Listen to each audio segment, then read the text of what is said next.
Bueno, pues después de haber tomado un receso de 2 semanas en el estudio de Mateo para estar compartiendo temas relacionados con la Semana Santa, regresamos hoy al libro de Mateo, capítulo 16, versículos del 1 al 4.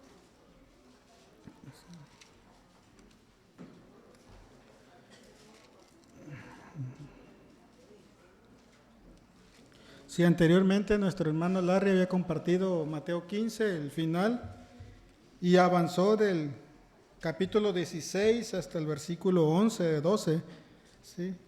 Cuando hicimos el programa de los temas, pues yo pensé que el hermano iba a terminar ahí en el capítulo 15, me tocaba a mí el 16, pero pues ya había meditado un poco en este pasaje de Mateo 16 y es lo que vamos a compartir el día de hoy. Y voy a pedir que abran sus Biblias en Mateo 16, capítulo 16, versículo del 1 al 4, va a ser el pasaje que estaremos desarrollando en este día por la gracia de nuestro Señor Jesucristo. Y vamos a estar usando el título, Una señal gloriosa. ¿Me acompañan, por favor, a hacer la lectura de este pasaje? Dice: Entonces los fariseos y los saduceos se acercaron a Jesús y para ponerle a prueba le pidieron que les mostrara una señal del cielo. Pero respondiendo él les dijo: Al caer la tarde decid, hará buen tiempo, porque el cielo está rojizo. Y por la mañana, hoy habrá tempestad, porque el cielo está rojizo y amenazador. Sabéis discernir el aspecto del cielo, pero no podéis discernir las señales de los tiempos. Una generación perversa y adúltera busca señal, y no se le dará señal, sino la señal de Jonás. Y dejándolos, se fue. El Señor bendiga su palabra en este día. Vamos a orar. Padre Celestial, Señor, en esta hora, Padre, te damos gracias por tu misericordia, por tu amor y tu fidelidad a nuestras vidas. Gracias por esta oportunidad que nos das de poder reunirnos junto con el cuerpo, Señor, y poder adorarte, alabarte, bendecir tu nombre, Señor, y también dispuestos con corazones abiertos y sensibles a recibir tu palabra, Señor, y poner en práctica lo que tú nos muestres en este día. Te doy gracias en el nombre del Señor Jesucristo y pongo este tiempo en tus manos. Amén. Bien, pues en este pasaje vemos un poco más una nueva confrontación, ¿sí? Sabemos que el Señor ha tenido en los últimos 2 capítulos 2 confrontaciones que ha presenciado. En el capítulo 15 vemos una confrontación que él tuvo con los fariseos y con los escribas. Ahora aparece un nuevo grupo religioso en esta confrontación, en el capítulo 16, versículo 1.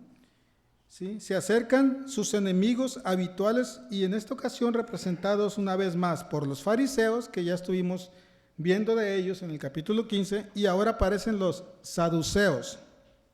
¿Sí? La hostilidad de los judíos de manera general hacia Jesús se manifiesta en su manera de vivir y ver la palabra de Dios, en el punto de que han cambiado la verdad de Dios por la mentira. ¿Sí? En vez de seguir la verdad, en vez de seguir la palabra, han cambiado por la mentira. Los enemigos que Jesús ha presenciado a lo largo de este libro de Mateo no han cesado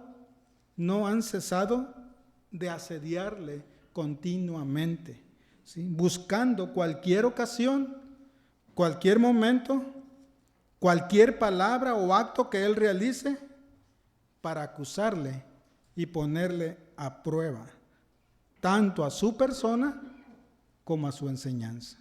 ¿Sí?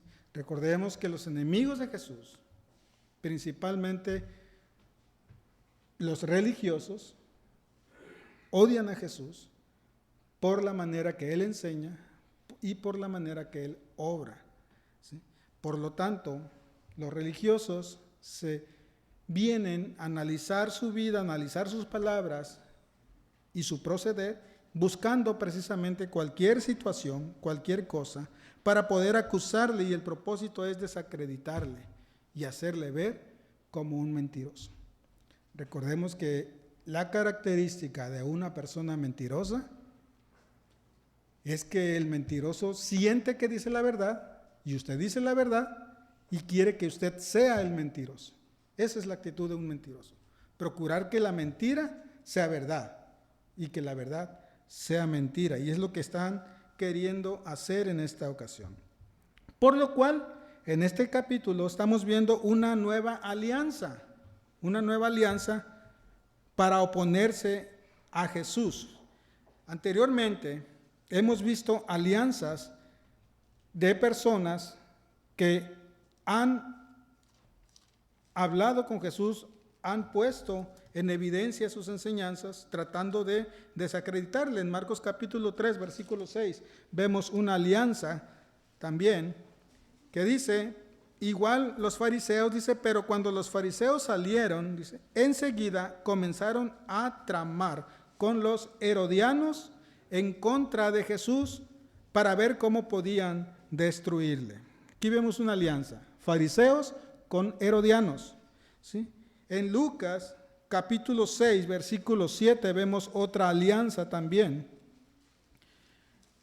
que viene hacia Jesús. En Lucas capítulo 6, versículo 7, dice, y los escribas y los fariseos observaban atentamente a Jesús para ver si sanaba en el día de reposo, a fin de encontrar de qué acusarle.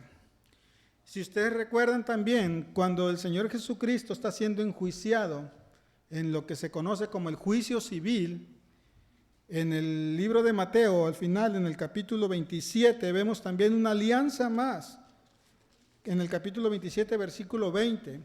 Pero en esta ocasión, esa alianza persuaden a las multitudes a ponerse en contra del Señor Jesucristo.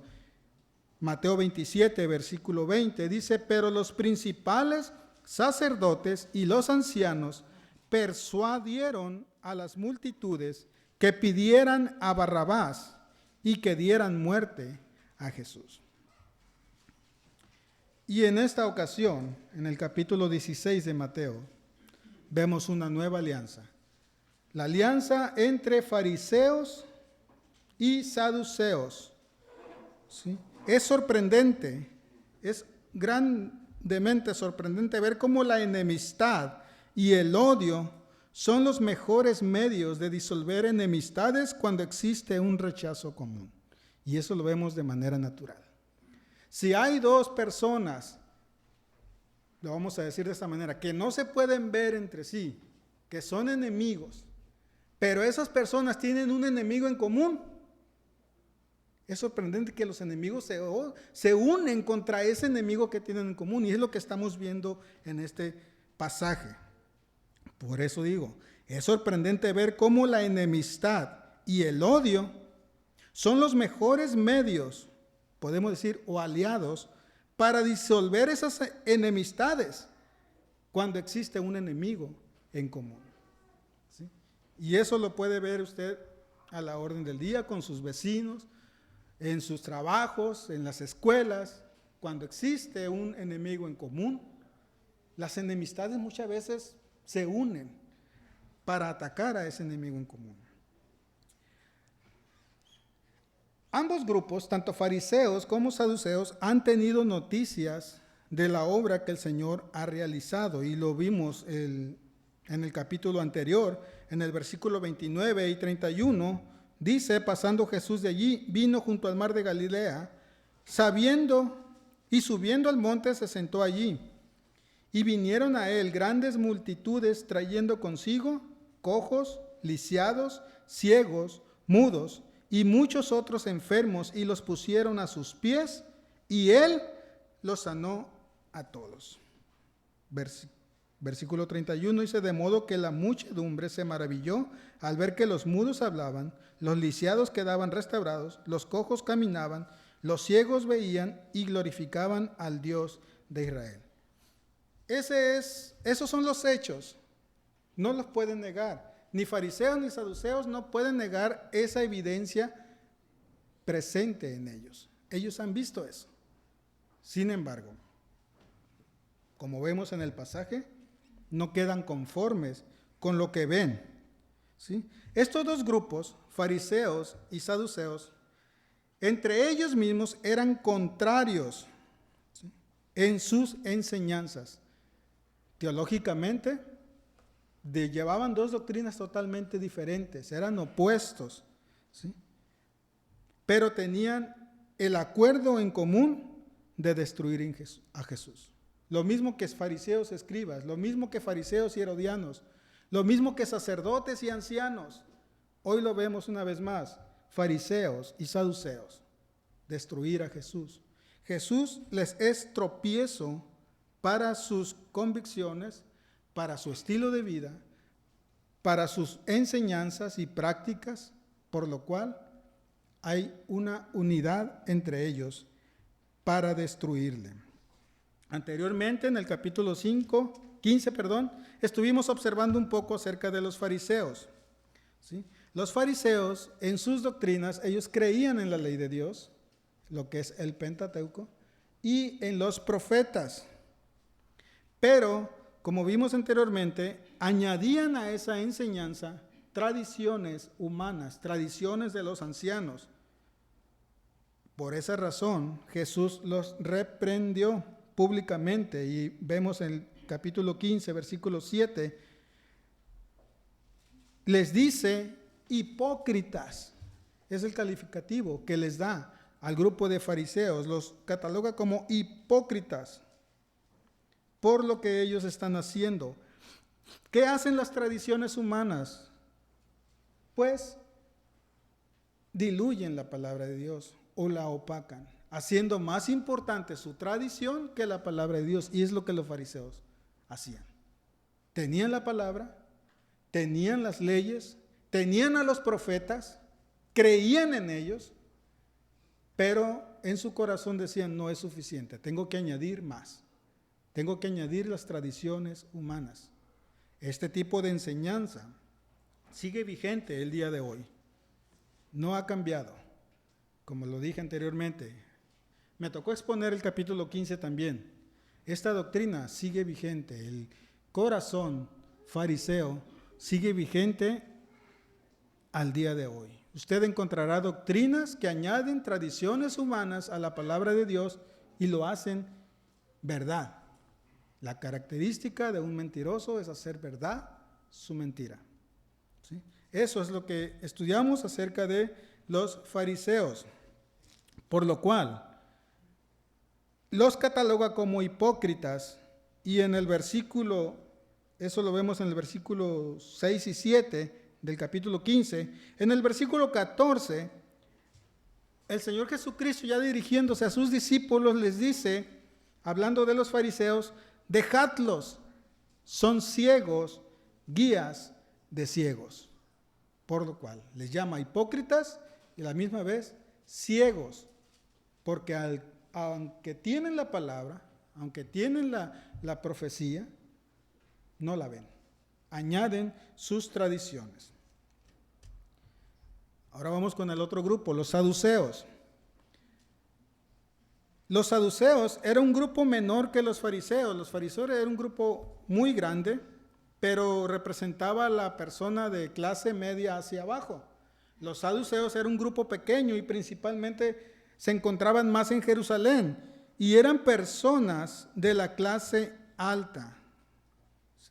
Y se jactaban de tener entre ellos a lo que es la orden sacerdotal. Normalmente o comúnmente los sacerdotes principales eran saduceos. Eran liberales e incrédulos a muchas verdades de la palabra de Dios. Y es por eso que entre fariseos y saduceos había oposición por sus enseñanzas, por sus doctrinas, ¿sí? En Hechos capítulo 23 vamos a ver un poco de la doctrina de ellos.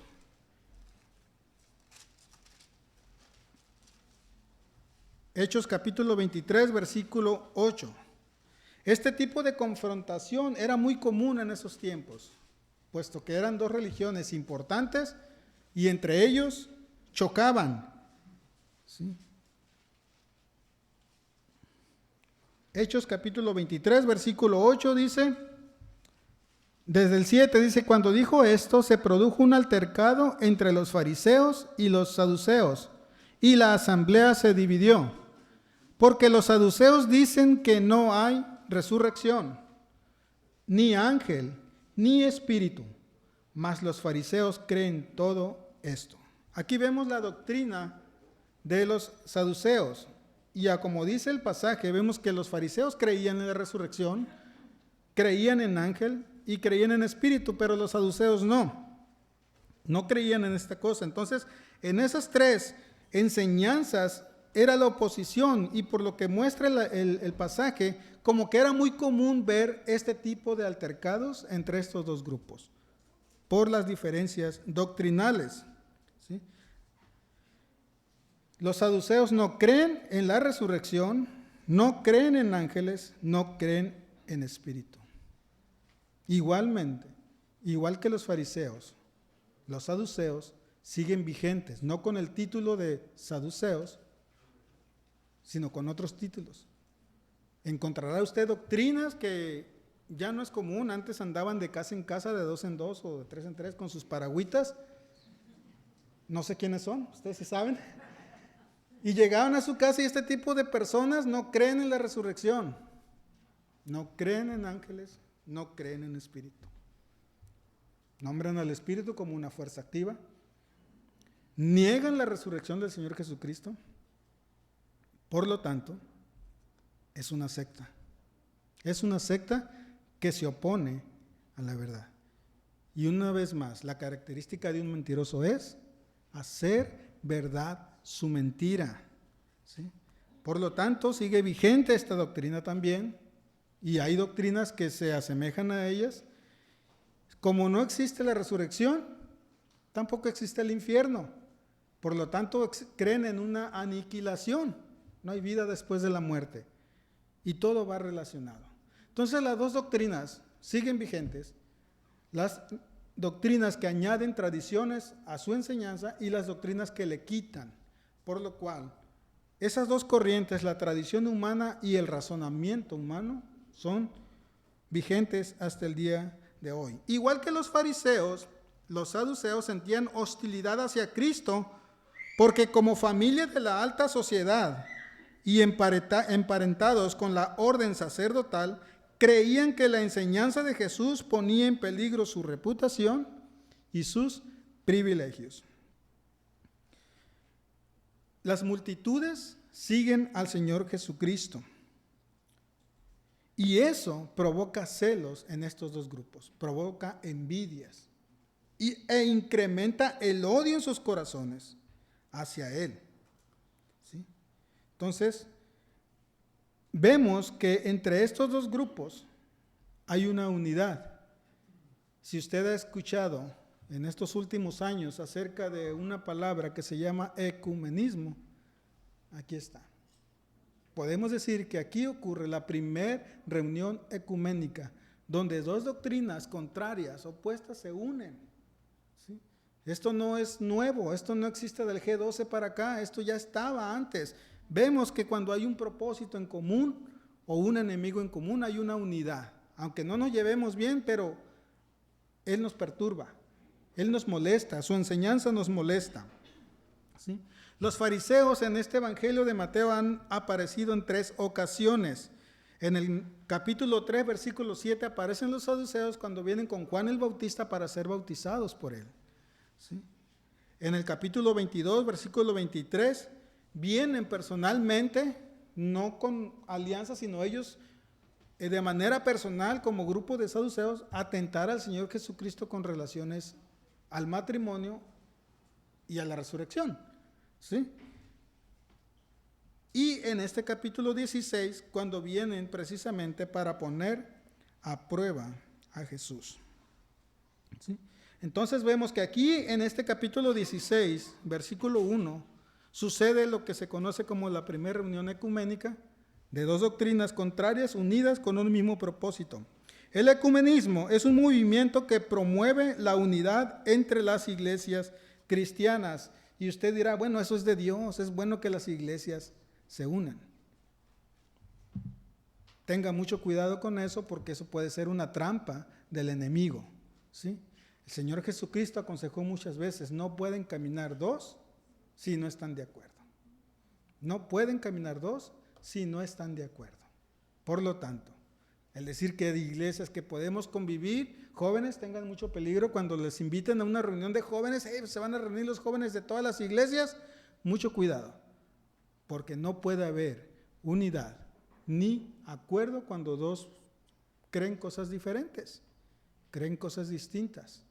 De igual manera, para los jóvenes que están solteros, cuando vayan a buscar su compañera, igual, no pueden unirse en yugo desigual con los infieles.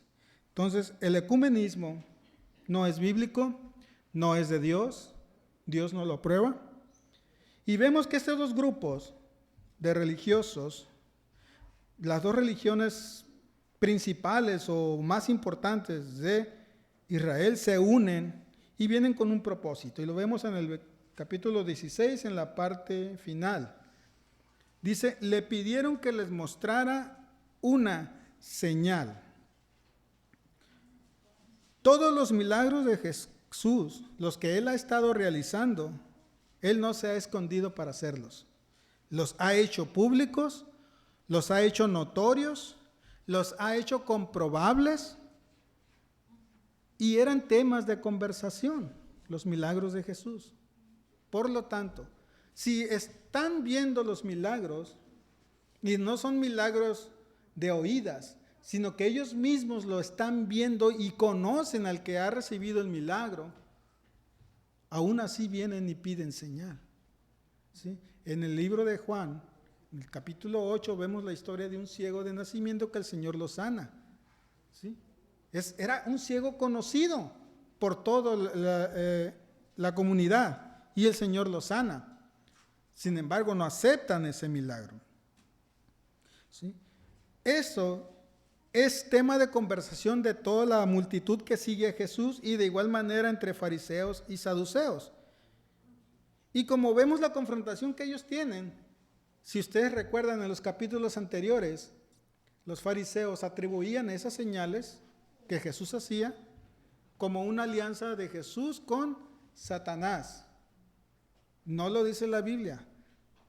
Pero si los saduceos y fariseos tienen doctrinas diferentes y no creen en la resurrección, por lo tanto pienso que no creen en el infierno, pues pienso que también entre ellos había altercado tocante a esos milagros, porque los fariseos se le atribuyen a Satanás, todos los saduceos dicen, oye, tú estás atribuyendo algo que no existe, algo que no es real.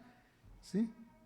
Las multitudes expresan en sus propias palabras las maravillas que están sucediendo, y lo vemos en Mateo capítulo 9, versículo 33, dice, y después que el demonio había salido expulsado, el mudo habló. Vean lo que las multitudes dicen. Y las multitudes se maravillaban y decían, jamás se ha visto cosa igual en Israel. Entonces, las evidencias están, no las pueden negar, no las pueden esconder, no pueden negarlo. Sin embargo, vienen y le dicen, dame una señal de que eres el Mesías. ¿Sí? Esas evidencias que el Señor está haciendo han sido profetizadas en el Antiguo Testamento. Y quiero que vaya conmigo al Salmo 145.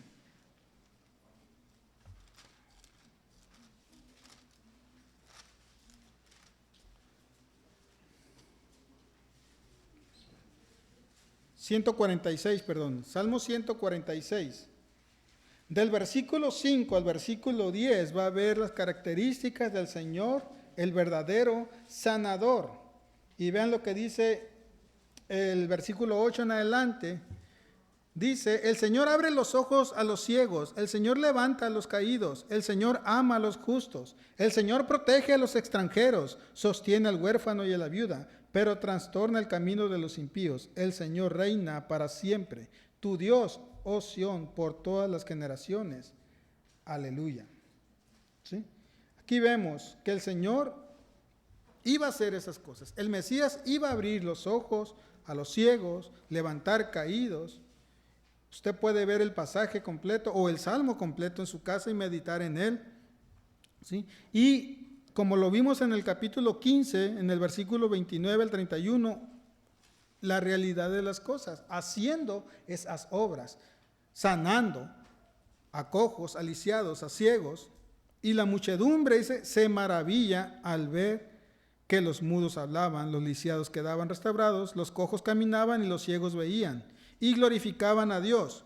Entonces, las señales están vigentes, son reales, son comprobables y son temas de conversación. Sin embargo, este grupo de religiosos vienen y dicen: muéstranos una señal.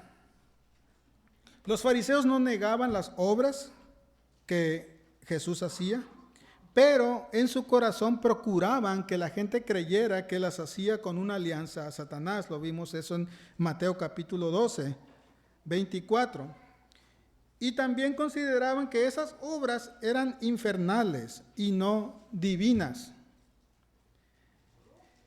Un fariseo reconocido, llamado Nicodemo, en el capítulo 3, viene con Jesús y le expresa las siguientes palabras: sabemos que vienes de Dios, porque nadie puede hacer lo que tú haces. ¿Sí? Había fariseos que miraban algo diferente en Jesús, dicen: bueno, es que nadie puede hacer lo que él hace.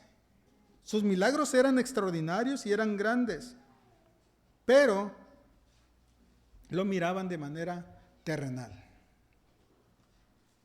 Pienso que en ese tiempo había sanadores, había personas que hacían milagros y lo hacían como una persona igual. Dice: bueno, es un sanador más que viene. Por lo cual ahora este grupo vienen y al pedir una señal, dice: danos una señal, pero una señal que venga del cielo. ¿Por qué? Porque anteriormente ya habían venido los fariseos a pedir precisamente una señal. ¿Sí? En el capítulo 12 dice: entonces le respondieron algunos de los escribas y fariseos diciendo: maestro, queremos ver una señal de parte tuya. ¿Sí? Y ya se analizó ese pasaje. La señal es similar a la de hoy y ya los fariseos ya habían pedido una señal. Por lo cual ahora, unidos con los fariseos y saduceos, me imagino que los saduceos, es que a ustedes les falló, le están pidiendo una señal que es común. Pero ahora vamos un paso más adelante. Vamos a pedir una señal, pero que venga del cielo.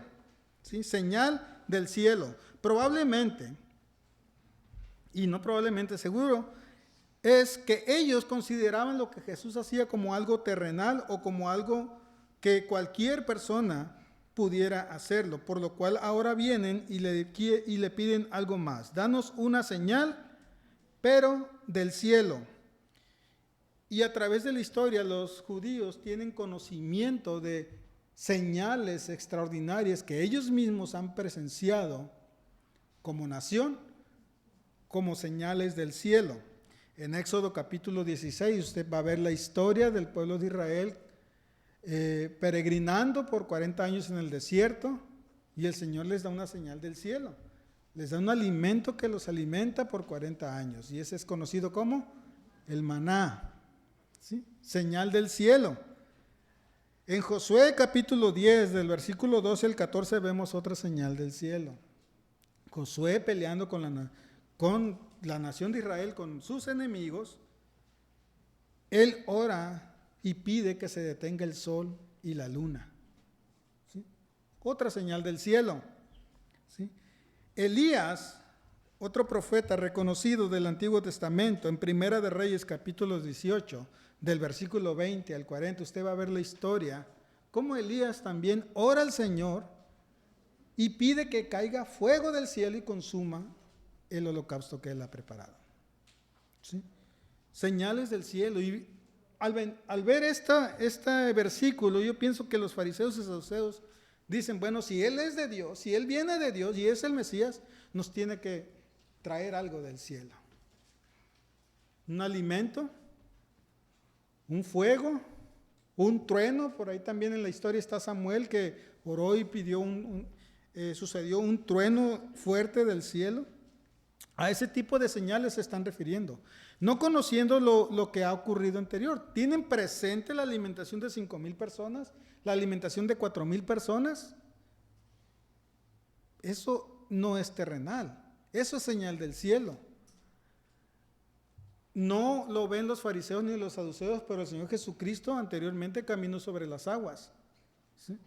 Detuvo la tempestad cuando estaban en alta mar. Los discípulos batallando con la tormenta y Él calma la tempestad. Señal del cielo. Estos hombres vienen y dicen, sí, son buenas las señales, estás haciendo muchas obras, reconocemos esas obras y como dicen los fariseos, bueno, lo estás haciendo con alianza con Satanás, pero queremos algo que venga del cielo, algo extraordinario. Dicha exigencia manifiesta la condición en la que ellos se encuentran. ¿Por qué? Porque están demostrando estar ciegos espiritualmente, ser duros de corazón y a la vez necios. Porque lo que están viendo, a pesar de que son comprobables, no lo creen, no lo aceptan, piden más. Piden más. Y eso es característica de una persona ciega espiritualmente, necia en su corazón y duro en su corazón. No se satisface con el testimonio de la palabra de Dios y busca algo más. Y esa es característica de ser un incrédulo y no un creyente.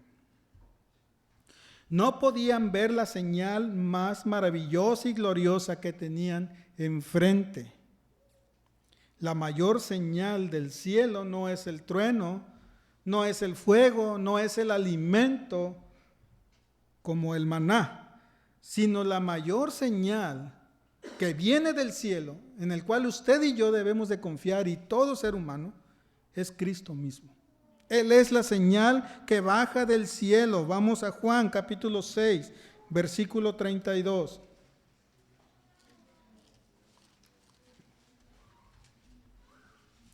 Versículo 32 y 33. Dice, entonces Jesús les dijo, en verdad os digo, no es Moisés el que os ha dado el pan del cielo, sino que es mi Padre el que os da el verdadero pan del cielo. Porque el pan de Dios es el que baja del cielo y da vida al mundo. El pan de Dios es el que baja del cielo y da vida. ¿Quién es el pan que baja del cielo y da vida? Cristo. Los dos grupos están frente a la verdadera señal del cielo, pero están ciegos, están necios y están duros en su corazón, que al tenerlo enfrente, al contemplarlo en toda su majestad, no lo pueden ver. Y dicen, danos una señal del cielo. En el mismo versículo 1 del capítulo 16 vemos el verdadero propósito por el cual ellos piden una señal del cielo y dice, para ponerle a prueba. Eso es lo que hay en su corazón. La demanda de la señal tiene el propósito de poner a prueba o de tentarle con el propósito de desacreditarle y hacerle ver como mentiroso. Recuerde una vez más, un mentiroso tiene el propósito de hacer verdad su mentira y que la verdad verla como una mentira. Y es lo que ellos quieren. Ellos querían ver si él accedía a sus caprichos, lo cual le desacreditaría y le haría ver como un mentiroso hijo de Dios. Jesús rechaza tajantemente la petición que ellos están haciendo. ¿Por qué? Porque Él conoce su corazón y lo que hay en ellos. Ellos no vienen a recibir o escuchar la enseñanza de Jesús. Ellos no vienen para recibir ellos una sanidad espiritual. Ellos lo hacen para tenderle una trampa y poder destruirle. Las alianzas que vimos al principio, fariseos herodianos, escribas fariseos, Sacerdotes y ancianos, y ahora saduceos y fariseos, llevan el mismo propósito: destruir al que les es tropiezo para ellos. ¿Por qué? Porque descubre sus mentiras. La mentira dura ¿hasta cuándo? Hasta que la verdad llega. ¿Sí? La verdadera señal del cielo viene y abre los ojos, abre los corazones y les hace ver la verdad. Por lo tanto, al conocer la verdad, ¿qué van a rechazar? La mentira. Y a ellos les tropieza todo eso. ¿Por qué? Porque ellos quieren que su mentira siga siendo verdad. Jesús rechaza tajantemente esa petición, porque sabe lo que hay en su corazón. Pero les hace ver en el versículo 2 y versículo 3 de manera rápida la condición que ellos tienen. La respuesta de Jesús comienza llamando la atención de quienes están pidiendo la señal. ¿Por qué? Porque ellos pueden leer las señales para predecir el clima, y es lo que vemos en el versículo 2 y versículo 3. ¿Sí? Observan un atardecer, versículo 2, y dicen, va a ser buen tiempo. Observan un amanecer y ven las nubes, ven cómo están las nubes y va a haber tempestad, va a haber lluvia, y ¿qué dicen? Va a ser mal tiempo. Y eso es muy común, conocemos ese tipo de predicciones, nosotros mismos lo hacemos. En los meses anteriores, cuando estaba el clima más fresco, más frío, veíamos las nubes y ¿qué decíamos? Viene un frente frío, sin conocer, sin saber no sé cómo se llama esa carrera, pero sin conocer de ese tipo de situaciones decimos, viene un frente frío. O si hay mucha neblina en la mañana, ¿qué decimos? Va a ser mucha calor.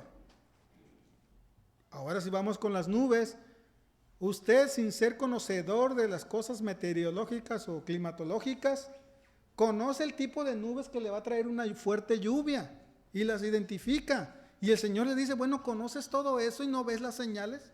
¿No ves lo que está ocurriendo ante ti? Tenían conocimiento detallado del mundo físico al observar los elementos naturales, pero eran incapaces de hacerlo en un ámbito espiritual, porque la verdadera condición de ellos es ceguera espiritual, muerte espiritual. ¿Sí? Segunda de Corintios 2:14 dice que el hombre natural no percibe las cosas que son del espíritu.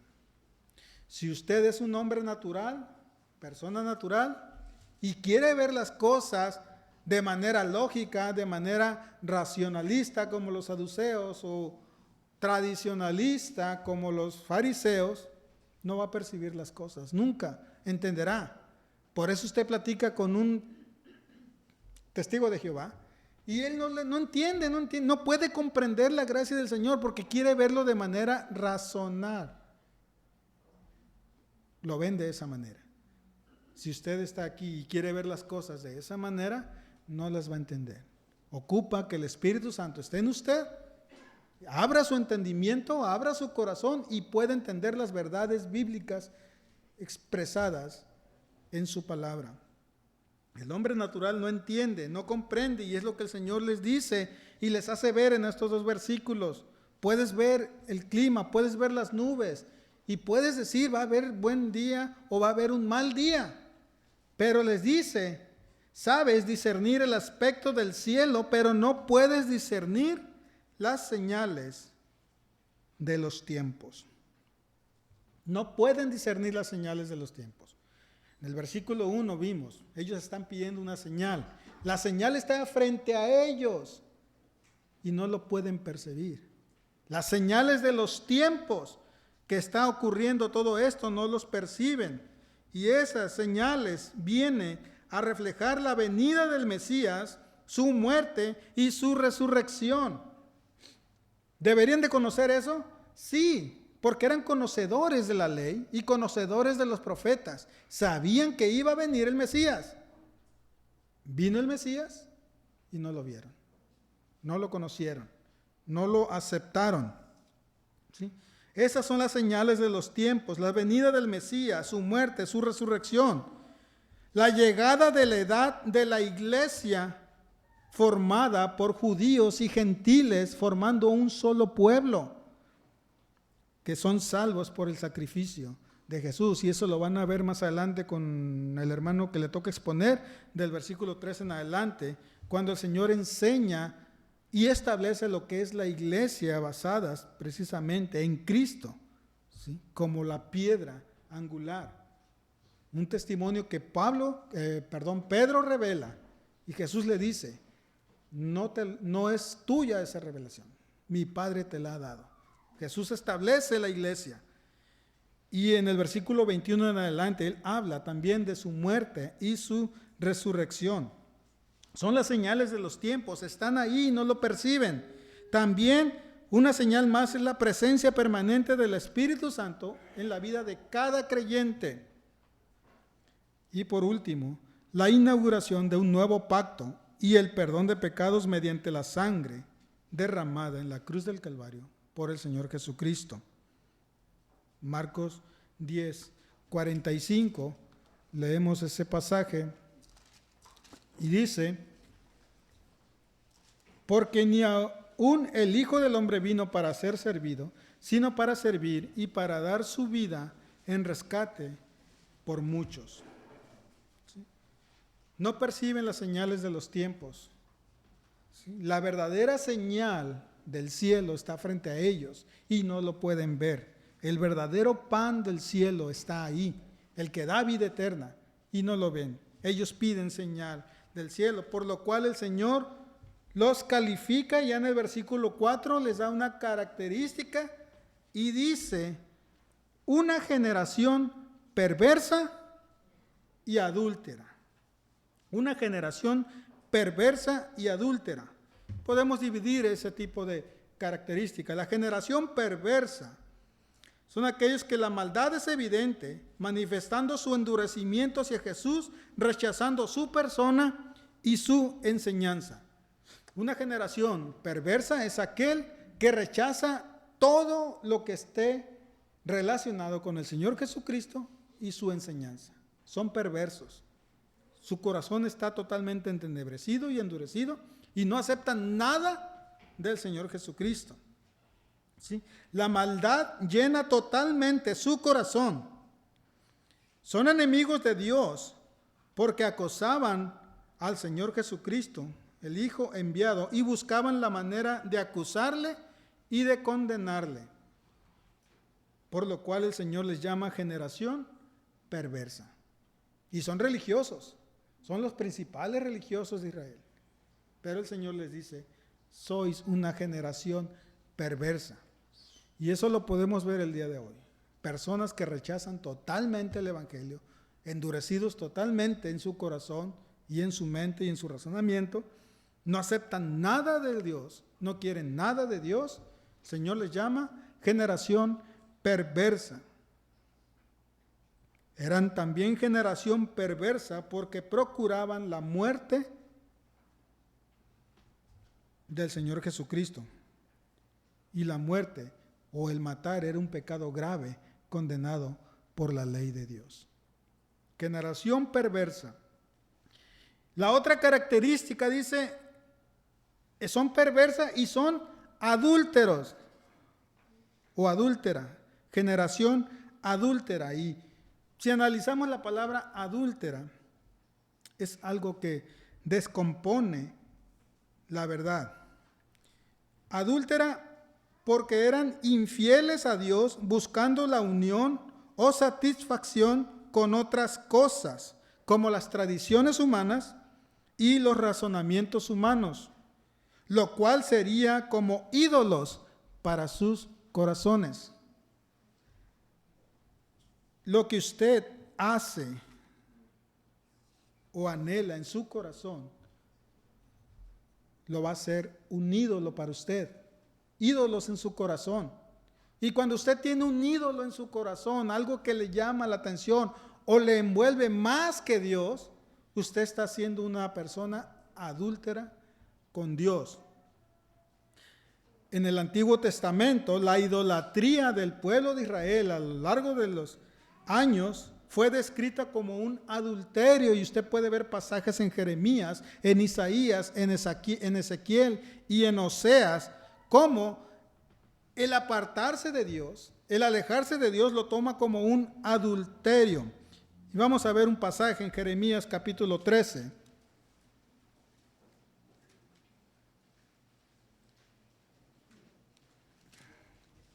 Versículo 26.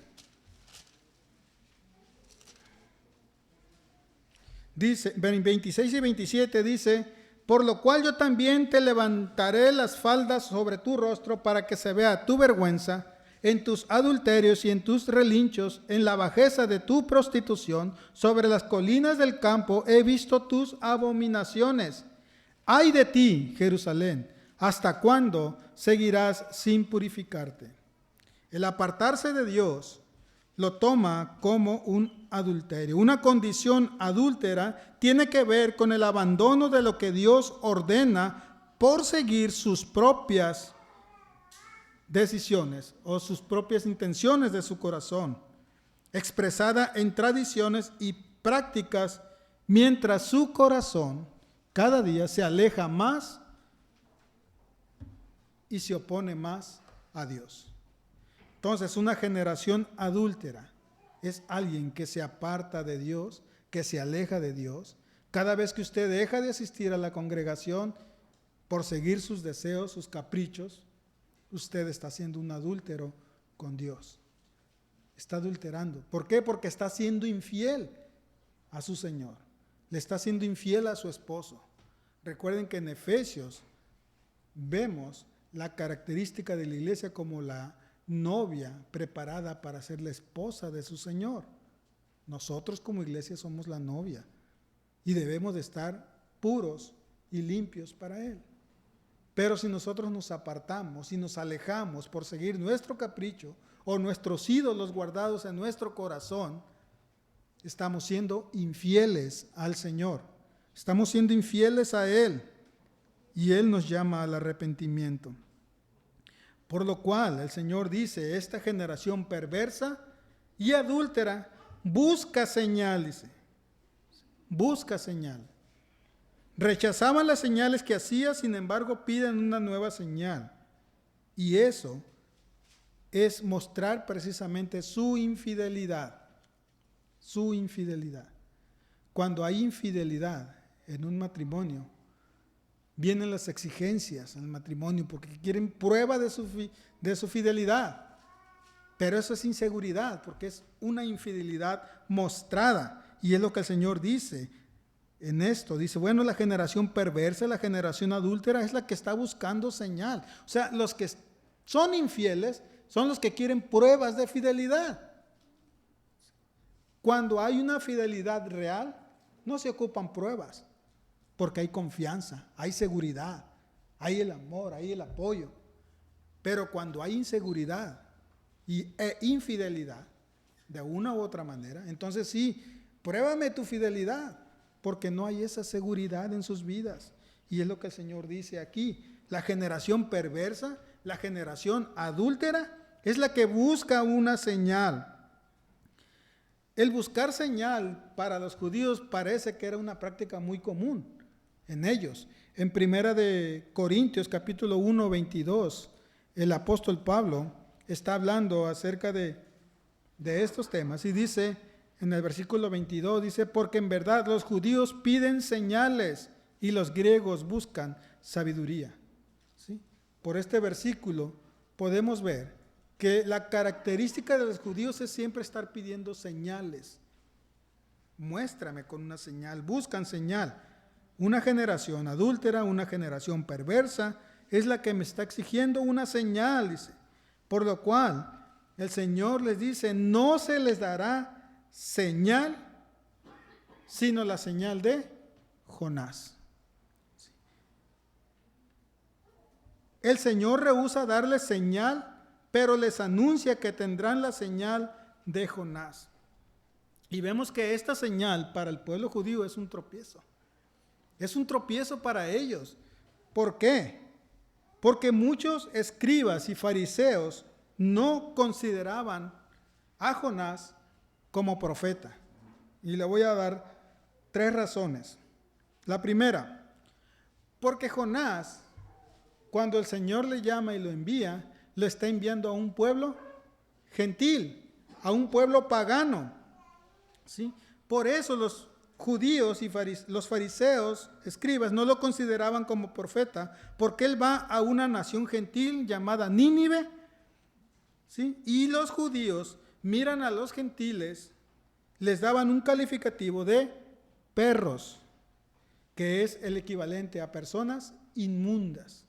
Entonces, no ven a Jonás. Esa señal de Jonás, la palabra Jonás para ellos es tropiezo, porque para ellos Jonás no era un profeta, porque fue enviado a un gentil, a un pueblo pagano.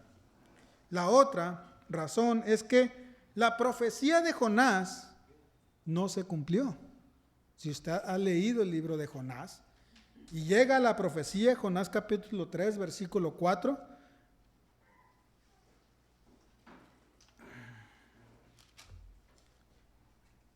Jonás capítulo 3, versículo 4, ahí vemos la profecía de Jonás. Dice, Jonás comenzó a recorrer la ciudad camino de un día y proclamaba diciendo, dentro de 40 días Nínive será destruida. Esa es la profecía de Jonás.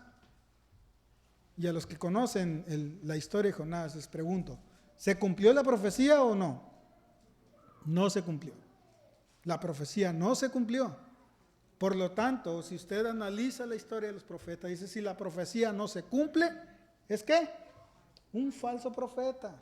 Los judíos decían, no, Jonás no era un profeta. Número 1, porque fue a una nación gentil, a una nación de perros, a una nación de inmundos. Número 2, porque la profecía que él proclamó no se cumplió. ¿Sí? Y número 3, es por el origen de Jonás. Jonás era galileo, y el ser de Galilea era ser de un lugar que no era digno de confianza. Usted puede ver el origen de Jonás en 2 de Reyes 14, 25, donde ahí viene el nombre de la ciudad, y en Josué capítulo 19, del 10 al 13, donde se encontraba esa ciudad, en las regiones que en estos tiempos era de Galilea. Y quiero que me acompañe a Juan capítulo 7, versículo 52. ¿Cómo es que los judíos se expresaban, en este caso los religiosos, acerca de cualquier persona que viniera de Galilea proclamándose ser profeta, o en este caso como el Señor Jesucristo, ser el Mesías? Y dice Juan capítulo 7, verso 52, del 50 en adelante, dice, Nicodemo, el que había venido a Jesús antes y que era uno de ellos, les dijo, ¿acaso juzga nuestra ley a un hombre a menos que le oiga primero, o a menos que le oiga primero, dice, y sepa lo que hace? Respondiendo, le dijeron, ¿es que tú eres de Galilea? Y vean las palabras, investiga, dice, y verás que ningún profeta surge de Galilea. Ningún profeta surge de Galilea. ¿De dónde era Jonás? De Galilea. ¿A dónde fue enviado? A los inmundos. ¿Se cumplió la profecía? No se cumplió. Entonces dirán, pues tenían argumentos para no aceptar a Jonás como profeta. Pero Jesús viene en el capítulo 16 de Mateo y haga de cuenta que viene y les pone a Jonás enfrente. Esta es la señal de Jonás. Para los judíos esto es un tropiezo para ellos. ¿Sí? Por medio de aquella señal de Jonás, no era su profecía, no era el personaje de Jonás, sino la vida de Jonás. ¿Qué pasó con Jonás? Si han leído la historia de Jonás, él fue aventado al mar, tragado por un pez, y al tercer día vomitado en la orilla. Jesús está diciendo, no, la señal no es el profeta Jonás, sino la señal de Jonás. Y eso nos lleva a que la señal de Jonás es la muerte en la cruz, la resurrección de la tumba y la gloriosa ascensión por la cual Dios vencería las tinieblas de pecado espiritual abriendo para la humanidad un camino de luz y esperanza por medio de la fe en el Salvador del mundo. Más adelante el Señor moriría en la cruz, y eso lo vimos la semana pasada. Al tercer día resucitaría. Eso es la señal de Jonás. Creer en esa señal, y por eso le puse el título, es una señal gloriosa, como lo puse aquí en las palabras que escribí aquí. La muerte en la cruz, su resurrección de la tumba y su gloriosa ascensión, eso es lo que abarca la señal de Jonás. Por medio de esa señal, Dios vence las tinieblas de pecado espiritual, abriendo para la humanidad un camino de luz y esperanza por medio de la fe en el Salvador del mundo. Colosenses capítulo 1.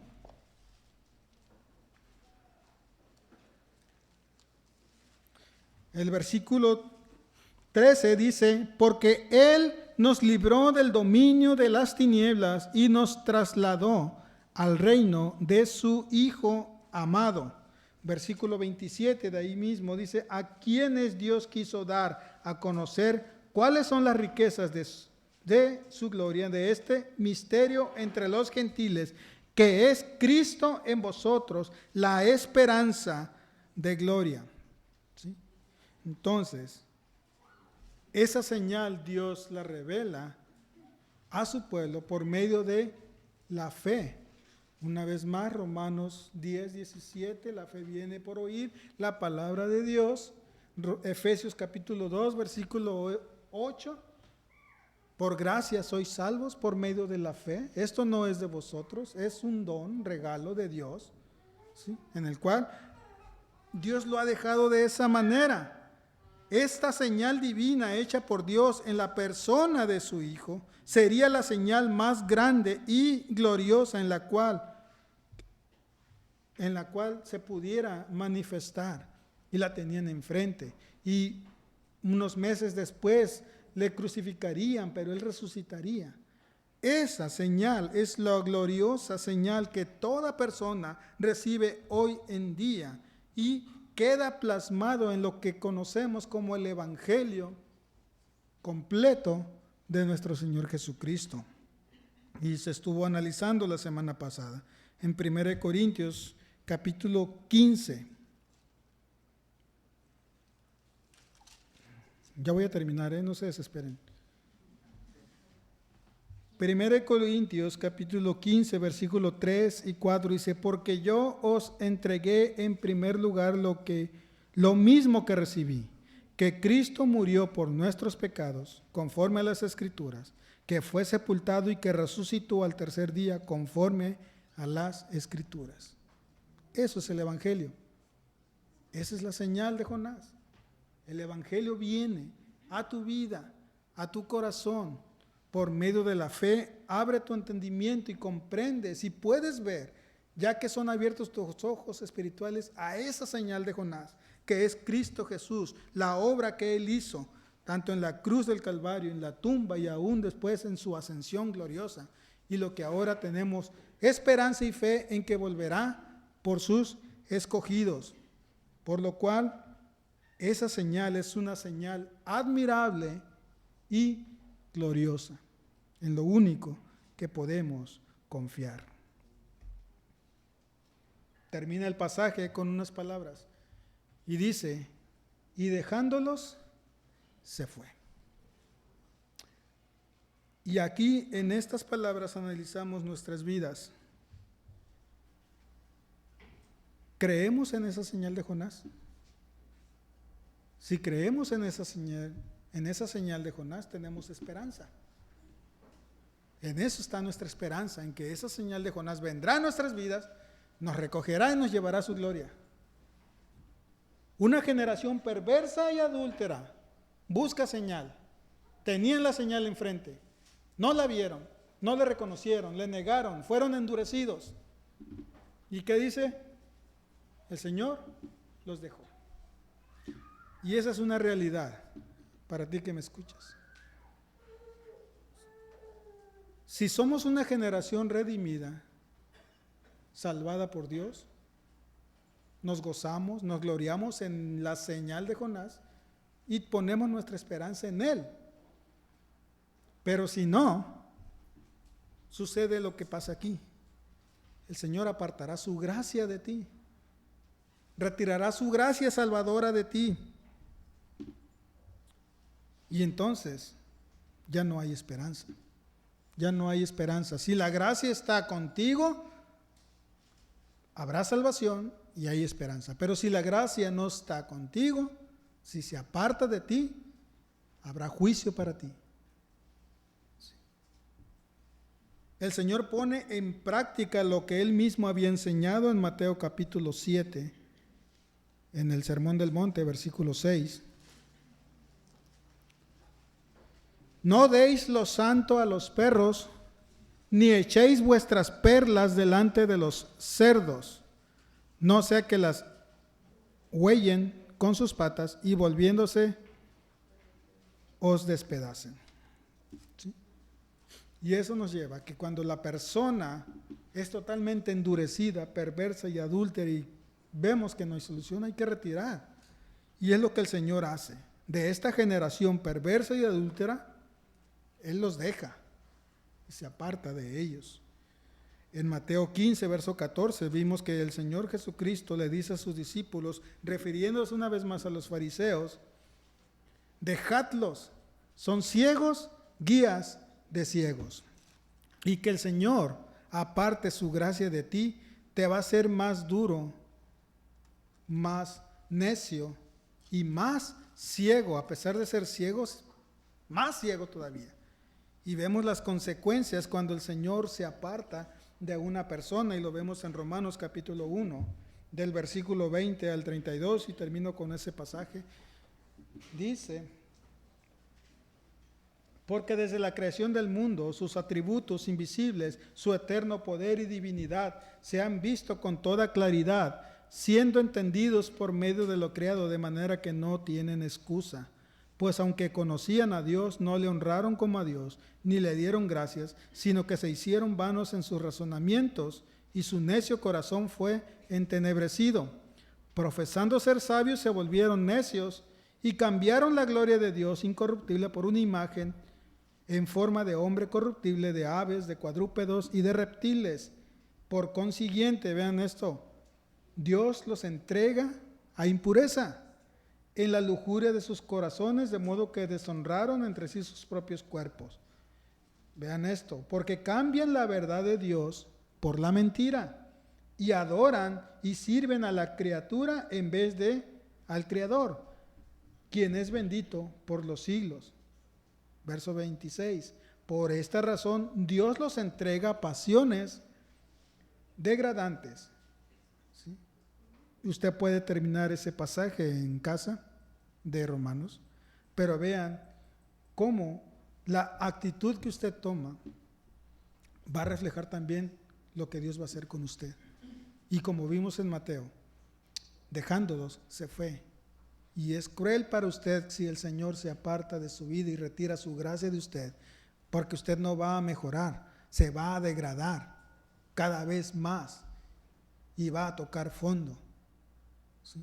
Por lo cual, lo único que nos deja es la señal gloriosa de nuestro Señor Jesucristo, conocida como la señal de Jonás. Esa señal es el Evangelio de Jesucristo, que habla de Jesucristo, de su obra en la cruz del Calvario, de lo que sucedió después en la tumba vacía, su ascensión al cielo y su regreso por sus escogidos. Vamos a orar. Padre Celestial, te alabamos en este día, te damos gracias por tu misericordia, tu amor, tu fidelidad, Señor, y pedimos, Señor, si hay aquí alguna persona que aún no te ha visto, que aún no te conoce, Padre, que abras su corazón, sus ojos, su entendimiento y pueda comprenderte y verte, analizarte a ti, Señor, y vivir para tu honra y tu gloria, Señor, y ser fieles a ti, Señor, no mostrando infidelidad contigo, sino amor por ti, por lo que eres y por lo que haces, Padre. Te pido, Señor, que tú abras esos corazones, Señor, Y también, Señor, si entre nosotros hemos tenido actitudes de infidelidad contigo, perdónanos, Padre, y haznos venir a ti, Señor, al conocimiento tuyo, a esa relación unida contigo siempre, Padre. En el nombre de tu Hijo amado Jesucristo te lo pido. Amén.